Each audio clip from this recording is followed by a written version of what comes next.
The Immortal Mustang, a fighter's journey through 8 decades. The factories fell silent in 1945. Across 3 continents, thousands of P-51 Mustangs sat in storage depots, their wartime purpose suddenly obsolete. The United States military faced an unexpected dilemma: too many airplanes, not enough need. These fighters had cost the government $51,000 each during the war. Now they sold at auction for $1,500, less than a new car. The solution was brutal and swift. Steel plates 18 feet across fell from cranes onto perfectly airworthy aircraft. Acetylene torches carved through aluminum and steel. At Calero Field near Chino, California, a high school senior named Ed Maloney watched B-17s and B-24s snap like toys under the falling plates. The destruction haunted him. Workers set fire to house-sized mounds of technical manuals, and Maloney made trip after trip, loading his car with documents, saving what he could from the flames. He made a vow that day: he would save as many aircraft as possible. But while America destroyed its fighters, the world still needed them.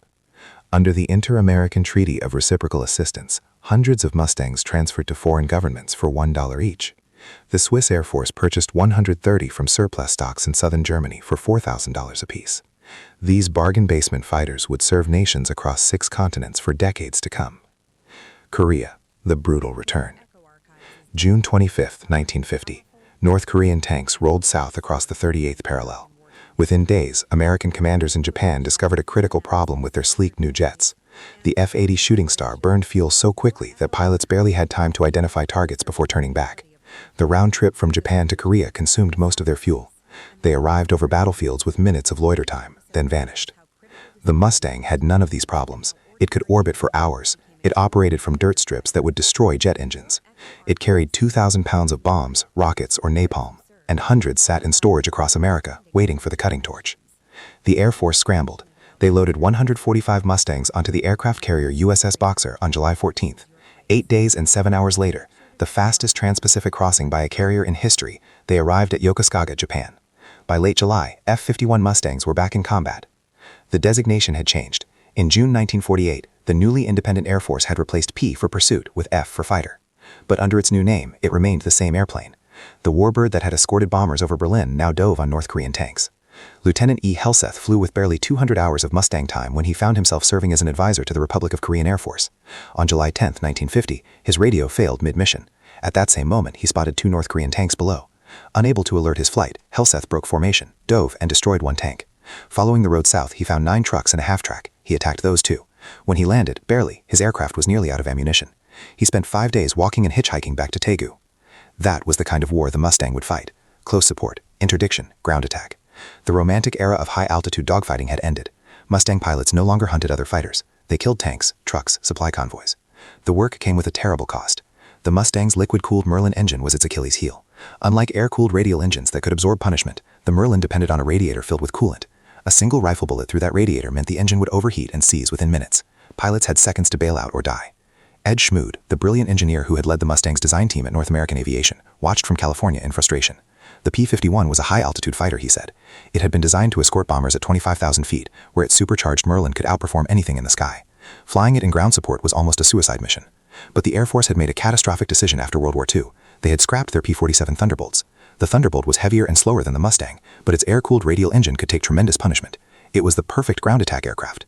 The Navy had kept its F-4U Corsairs for similar reasons. The Mustang was what the Air Force had, so the Mustang went to war. The statistics tell the story. 335 F-51 Mustangs were lost in Korea. 264 pilots were killed or went missing. Of those losses, 172 fell to enemy ground fire. Just 10 were shot down by enemy jets. The rest died in accidents or disappeared without explanation. Winter made it worse. Korean winters brought brutal cold and frequent icing. The Mustangs lacked de-icing systems. Wing ice accumulated rapidly at low altitudes. An overloaded aircraft that entered a stall or spin almost never recovered, a virtual death sentence. Yet the Mustang performed its mission. It reached targets jets could not. It stayed on station when jets had to leave. It operated from forward bases jets would never touch. North Korean troops learned to fear the sound of that Merlin engine. They feared napalm most of all. Pilots from the 51st Fighter Interceptor Squadron developed a hybrid napalm mixture with thermite that burned hot enough to melt the rubber right off tank road wheels. The Royal Australian Air Force's No. 77 Squadron flew Mustangs from July 1950 through April 1951. The South African Air Force's No. 2 Squadron flew them until November 1950 until converting to F-86 Sabres. Their losses were heavy, 12 pilots killed, 30 missing. The South Koreans flew Mustangs throughout the war, not by choice, but because they could not afford jets. Some Korean pilots were veterans of the Imperial Japanese forces during World War II. They knew how to fly, they knew how to fight, they knew they might not come home. By 1953, jets were finally replacing the Mustang. The F-84 Thunderjet and F-86 Sabre took over ground attack duties. The last American F-51s passed to the South Korean Air Force in January. The age of the propeller fighter in American service was ending. The last American Air Force Mustang, an F-51D assigned to the West Virginia Air National Guard's 167 Fighter Bomber Squadron, was withdrawn from service on January 27, 1957. But it received one final mission. On May 6, 1957, it was reactivated for the 50th anniversary of Air Force Aerial Power Fire demonstration at Eglin Air Force Base in Florida. One final flight for the Old Warrior. Israel, the Wirecutters. Summer 1948. A fledgling nation called Israel fought for survival. The British Mandate of Palestine had ended in May. Israel declared independence. Within hours, armies from Egypt, Jordan, Syria, Lebanon, and Iraq invaded. The new country had almost no air force. Its enemies flew Spitfires and Hurricanes supplied by Britain. Israel had a hodgepodge collection of light civilian aircraft converted for military use, and a handful of Czech-built Messerschmitts barely airworthy. Israeli agents in the United States went looking for fighters. They found 4 P-51 Mustangs for sale. The problem: America had imposed an arms embargo on the Middle East. Exporting military aircraft was illegal. Al Schwimmer, a New York-born flight engineer who would later found Israel Aerospace Industries, coordinated the purchase. The Israelis got creative. They created the Mustangs and labeled them as combines manufactured by International. Nobody asked what kind of farm equipment weighed 3 tons and came in airplane-shaped crates. The first 2 Mustangs arrived in September 1948. Mechanics worked around the clock to assemble them at a makeshift airstrip hidden among orchards near Herzliya. Within days, the Mustangs were flying combat missions.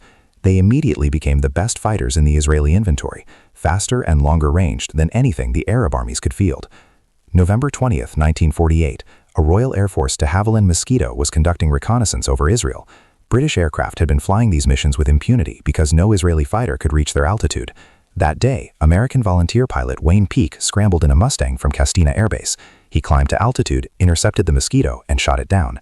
The message was clear: the skies over Israel now belonged to Israel. The War of Independence ended in early 1949, but the Mustangs continued flying. Israeli pilots conducted reconnaissance missions over neighboring Arab states for years. In April 1951, 4 Mustangs and 4 Spitfires attacked Syrian positions at Al-Hammam after Syrian forces ambushed and killed 7 Israeli soldiers. Then came October 1956 and the Suez Crisis.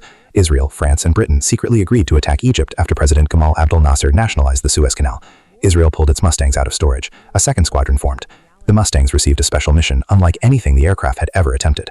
October 29, 1956, approximately 3 p.m., 2 pairs of P-51 Mustangs raced westward across the Sinai Desert at treetop level, so low their propellers nearly touched the sand. Their mission: cut Egyptian telephone lines using their wings. Israeli intelligence knew that Egyptian command and control depended on landlines running through the desert. Radio communication was unreliable. The telephone system was the nervous system of the Egyptian army. Someone had designed a special device, a weight connected by cable to the aircraft's tail meant to drag through and snag the wires. But during the mission, some devices fell off. The pilots did not abort. Instead, they flew even lower and used their wings and propeller blades to slice through the wires directly. At that altitude, measured in feet rather than hundreds of feet, a single mistake meant instant death. The pilots succeeded. Egyptian communications across the Sinai were severed just as Israeli paratroopers dropped at the middle of pass. Egyptian commanders suddenly found themselves unable to contact forward units. The resulting confusion contributed to the rapid Israeli advance. The Mustang had found yet another use. It was no longer just a fighter or bomber. Now it was a wire cutter. Israel kept its Mustangs in service until January 15, 1961. By then, jets had completely taken over. But the Mustang had proven itself adaptable beyond anyone's imagination. Cleveland, the day racing died. September 5, 1949. More than 72,000 spectators at Cleveland Municipal Airport watched a radically modified P-51 Mustang named Bugonia tear around the course at over 400 miles per hour. The pilot, Bill Odom, was leading the Thompson Trophy race. He had never flown a pylon race before that weekend. Odom was a famous aviator. He held records for long-distance flights, including a round-the-world journey completed in just 73 hours and 5 minutes. Jackie Cochran, the legendary aviatrix who held more speed and altitude records than any woman alive, had bought Bugonia specifically for him to race. The aircraft was beautiful. Its radiator had been moved from the belly to the wingtips. The lower fuselage had been ferried over smooth. It less looked like a warplane and more like a racing machine built for pure speed. On the second lap, something went wrong. Odom cut inside pylon number 3 and tried to correct toward pylon 4. The Mustang rolled inverted. It flew upside down for a terrible moment. Then it plunged into a house on West Street in nearby Berea, Ohio. Odom died instantly. So did Jean Laird and her 13-month-old son Craig. The family had moved into that house just 4 days earlier. The house burned. 72,000 people watched in horror. Coot Cleveland, flying a Goodyear F2G Supercourser, won the race after Odom's crash. When reporters asked him about the tragedy, Coot Cleveland was blunt. Odom should never have been in the Thompson Trophy race at all, he said. Odom was a Bendix pilot, cross-country pilot. Pylon racing took a different temperament. Odom was a good pilot, but he was in the wrong race. That crash ended the golden age of Cleveland air racing and forced the Mustang into the shadows for more than a decade. The Civil Aeronautics Administration threatened to ban future races. Sponsors pulled out. From 1950 onwards, surplus military aircraft were banned from competition. The Mustang racers were grounded. The airplanes that had dominated the post-war racing scene sat in hangars and on tie-down lines, waiting for something that might never come. They would not fly competitively again for 15 years. Reno, resurrection in the desert. In 1964, a boat racing champion named Bill Stead decided to revive air racing in the Nevada desert near Reno. Stead was a showman and businessman. He secured a contract with ABC Television's Wide World of Sports. He convinced casino owners in nearby Reno that air races would attract tourists. He found a small airport called Sky Ranch on a plateau about 5,000 feet above sea level, surrounded by mountains and far from any residential neighborhoods. The Mustangs came out of storage. Pilots who had kept their warbirds alive through the lean years suddenly had a reason to fly them again. A new generation of young pilots, too young to have fought in the war, discovered the thrill of racing aircraft their fathers had flown into combat. Modified Mustangs with names like Strega, Voodoo, and Dreadnought became legends of Reno. They regularly exceeded 450 miles per hour, faster than the aircraft had ever flown during the war. The Reno races became the premier air racing event in the world, attracting hundreds of thousands of spectators every September. The racing circuit continues to this day. Mustangs remain among the most competitive aircraft in the unlimited class. Racing Mustangs run engines producing over 3,000 horsepower, nearly double the wartime rating. Some have clipped wings for better roll rate. Others have stretched fuselages and modified cooling systems. These machines have been flying for 80 years. They have outlived their designers, their original pilots, and most of the nations they once served. Every year at Reno, they prove that the Mustang's performance envelope has not yet been fully explored. The world embraces the Mustang. While racing captivated American audiences, the P-51 remained a frontline fighter in dozens of air forces worldwide. The Philippines acquired over 100 Mustangs after World War II. They became the backbone of the Philippine Air Force. Filipino pilots flew Mustangs against communist hook insurgents during the emergency of the late 1940s and early 1950s. The Mustang became the first aircraft of the Philippine Air Demonstration Team formed in 1953, the Blue Diamonds. Indonesia acquired Mustangs from the departing Netherlands East Indies Air Force in 1949 and 1950, later receiving more from the United States. On May 18, 1958, an Indonesian Mustang scored what remains the only confirmed aerial victory in Indonesian Air Force history. Captain Ignatius Dewanto was flying a P-51D when he encountered a B-26 Invader over the Maluku Islands. The Invader was flown by Alan Lawrence Pope, an American CIA contract pilot supporting the Paramester Rebellion. Dewanto shot him down. Pope survived, was captured, sentenced to death, and eventually released in 1962. Guatemala operated 30 Mustangs from 1954 into the early 1970s. Sweden operated over 160 Mustangs designated J-26, with some modified for photo reconnaissance as S-26. These aircraft participated in secret Swedish mapping missions of Soviet military installations along the Baltic coast in 1946 and 1947, deliberate violations of Soviet airspace.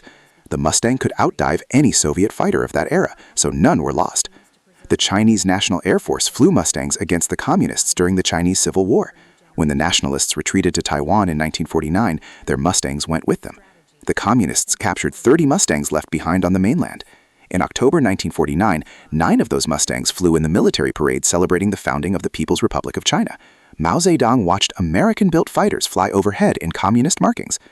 The Dominican exception. But the most remarkable Mustang operator was the Dominican Republic. The Fuerza Aérea Dominicana received its first Mustangs on September 29, 1948. Brazilian mercenaries, World War II veterans, flew the initial aircraft and trained over 100 Dominican pilots between 1948 and 1950. Over the next few years, the Dominicans acquired more Mustangs, including 32 ex-Swedish F-51Ds purchased in 1952 and 1953. These Mustangs formed the backbone of Dominican air power for over 3 decades. They were among the most colorfully painted fighters in the world, with bright schemes and shark mouths that made them look like aerial predators. Dominican Mustangs saw action during the Constanza invasion of 1959, when exiles attempted to overthrow the Trujillo dictatorship. They flew again during the April Revolution of 1965, when civil war erupted and American forces intervened. During Operation Power Pack, a Mustang was shot down, the last Mustang ever destroyed in battle. But the Dominicans kept flying them. When their de Havilland Vampire jets wore out in the 1970s and were not replaced, the Mustangs became the only armed fighters in the Dominican inventory. The colorful paint schemes gave way to camouflage, the shark mouths remained. In 1983, a Cuban intelligence ship refused to leave Dominican waters despite repeated warnings. The Dominican Air Force responded with his Mustangs. They strafed the ship until it departed. Cuba retaliated by sending MiG-21 jets to buzz Dominican air bases. The Mustang pilots knew better than to fight supersonic jets with propeller fighters.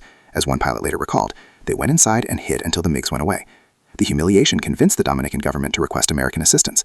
The United States eventually provided A-30Z Dragonfly attack jets. The Dragonflies took over the ground attack role.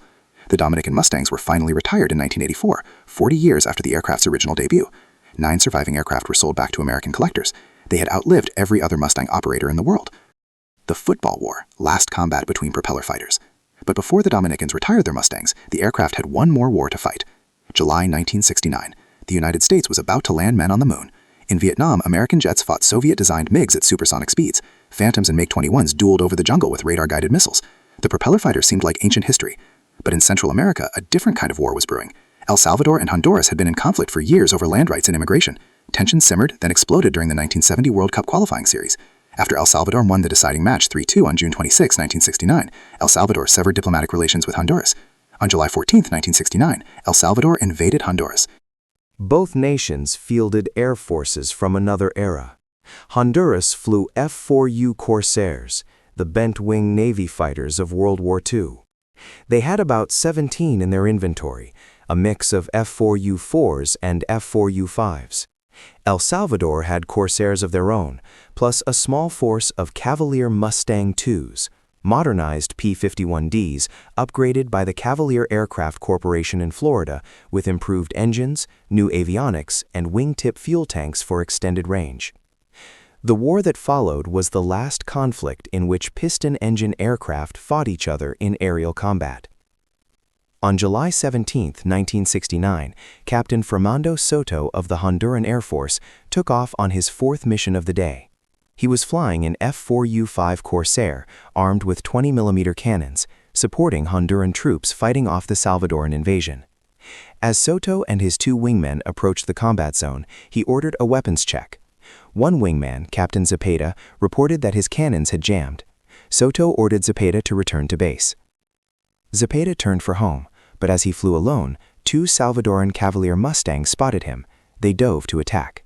Captains Douglas Varela and Leona Lovo couldn't believe their luck, a single Honduran Corsair, apparently defenseless, right in front of them. Varela lined up for a kill shot. Zepeda threw his aircraft into a desperate evasive maneuver. Varela fired his .50 caliber machine guns. He missed. Zepeda kept evading, screaming for help on the radio. Soto heard him. He and his remaining wingman, Captain Acosta, jettisoned their bombs and dove to the rescue. Varela was concentrating on Zepeda, trying to line up another shot, when Soto came down behind him. Soto opened fire with his 20mm cannons. The shells tore into the Mustang. Varela's aircraft went down. The second Mustang pilot, Lovo, tried to escape. Soto chased him down and destroyed him too. 2 kills in minutes. But Soto was not finished. After the dogfight, Soto and Acosta continued toward their original target area. They spotted 2 Salvadoran FG-1D Corsairs returning from a mission. Soto engaged. He shot down both of them. Fernando Soto scored 3 confirmed aerial victories that day, 1 Mustang and 2 Corsairs. They were the last kills ever made in combat between propeller-driven fighters. His aircraft, F-4U-5 No. 609, is preserved today at the Honduran Air Museum with 3 kill markings painted beneath the cockpit. The war ended the next day with a ceasefire brokered by the Organization of American States. Over 3,000 people died in those 100 hours. Tens of thousands more were displaced. But the conflict earned a place in aviation history. The aerial battles of World War II replayed one last time over the jungles of Central America, 24 years after the Great War had ended. The Preservationists. After 1969, the combat career of the P-51 Mustang was finally over, but the aircraft refused to die. Remember Ed Moloney, the teenager who had watched Mustangs being cut up at Calero Field in 1945? He never forgot his vow. While working odd jobs and scraping together money, he kept buying old warbirds one at a time. Sometimes he traded one aircraft for something rarer or more historically significant. On January 12, 1957, Moloney opened his collection to the public, the first aviation museum west of the Rockies. By 1973, Moloney had secured a permanent home at Chino Airport, the same location where he had watched the destruction almost 30 years earlier. Volunteers flocked to help restore the aircraft to flying condition. Moloney was not alone. Across America, former pilots and mechanics were rescuing Mustangs from junkyards, foreign air forces, and storage fields. They tracked down aircraft in Guatemala, Nicaragua, and the Dominican Republic. They rebuilt wrecks from crash sites around the world. They learned to maintain Merlin engines that Rolls-Royce had stopped producing decades earlier. The warbird movement grew into a global phenomenon. Restoration shops specializing in World War II aircraft opened across the United States, Britain, Australia, and New Zealand. Part suppliers tracked down original components and manufactured new ones to original specifications. In the 1960s, a restored flyable Mustang might sell for $30,000. By the 1980s, that figure had climbed to over $100,000. Today, an airworthy P-51 commands prices between $2 and $4 million. Historic examples with documented combat records have sold for more than $5 million. There are now more than 160 airworthy Mustangs worldwide, with over 200 in the United States on the FAA registry. Most of them still fly. They appear at air shows from Oshkosh, Wisconsin to Wanaka, New Zealand. They race at Reno. They star in films. Tom Cruise owns one and flies it himself. His Mustang appeared in Top Gun Maverick in 2022. In 2014, a Mustang named Sierra Sioux II completed a 3-year restoration by Air Power Aviation in Minnesota. The restoration team confirmed that nearly every component was original to its 1944 construction at the North American factory in Inglewood, California. Only the engine mounts, ailerons, and flaps had been replaced. It is considered the most original P-51D Mustang still flying. In May 2013, a pilot named Doug Matthews set a world altitude record for piston engine aircraft in a Mustang named the Rebel. He climbed to 42,568 feet over Lake Wankachibi in Florida. The aircraft was nearly 70 years old. It performed flawlessly. That record still stands today. Ed Moloney died on August 19, 1969, National Aviation Day, established in 1939 to honor the birthday of Orville Wright. Moloney had spent his entire adult life saving warbirds from destruction. His museum now holds more than 50 aircraft, many in flying condition. His sons and the children of his friends continue his work. His son-in-law, Steve Hinton, became one of the most celebrated warbird pilots in the world. Steve's son, Steve Hinton Jr., is a 7-time Reno Air Races Unlimited Gold champion. The legacy continues. The machine that refuses to die. The P-51 Mustang was designed in 102 days to meet an urgent British request in early 1940. The British Purchasing Commission had asked North American Aviation to build Curtiss P-40 fighters under license. North American's president, Dutch Kindleberger, offered to design something better instead. The prototype flew in October 1940. It was supposed to be a stopgap until better fighters could be developed. Instead, it became the defining American fighter of World War II. The early Allison engine versions performed poorly at high altitude, but when British engineers fitted a Rolls-Royce Merlin engine into a Mustang airframe, the aircraft was transformed. The Merlin-powered Mustang could fly higher, faster, and farther than any other American fighter. By late 1943, Mustangs were escorting bombers all the way to Berlin and back. They destroyed nearly 5,000 enemy aircraft in the air over Europe. They destroyed thousands more on the ground. They escorted B-29 bombers to Tokyo in the final months of the Pacific War. After the fighting stopped, the Mustang reinvented itself again and again. Ground attack aircraft in Korea, wire cutter in the Sinai, counterinsurgency fighter in the Philippines, Indonesia, and Central America, pylon racer over the Nevada desert, flying museum piece for generations that never knew the war. Machines are not supposed to outlive their purpose by 8 decades, but the Mustang has. It flies today because people refuse to let it die. Preservationists like Ed Moloney, who rescued airframes from the scrapyard. Pilots who flew their obsolete fighters into combat one last time. Restorers who spend years rebuilding wrecks into award-winning aircraft. Collectors who invest millions to keep Merlin engines turning. The factory in Inglewood closed long ago. The last new Mustang rolled off the line in 1945. But the sound of that engine, the howl of 12 cylinders at full power, still fills the sky over air shows from California to New Zealand. That is what happened to the P-51 Mustang after World War II. It became something more than an airplane. It became a symbol of an era that refuses to end. These aircraft carry the names of the men who flew them in combat. Kryptonite, Sierra Sioux II, Man of War. The paint schemes reproduce the markings of fighter groups that existed 8 decades ago. The checkered tails of the Tuskegee Airmen, the red-nosed Mustangs of the 4th Fighter Group, the blue-striped aircraft of the 357th. Inside the cockpits, restorers have reinstalled armor plating and decommissioned machine guns. Some have functional World War II-era radios alongside modern avionics. The goal is authenticity, to preserve not just the machine, but the history it represents. The P-51 Mustang was born in urgency, perfected in war, and should have died in peace. Instead, it endures, a testament to human ingenuity, stubborn preservation, and the enduring power of a machine that captured the imagination of everyone who ever heard its engine roar across the sky.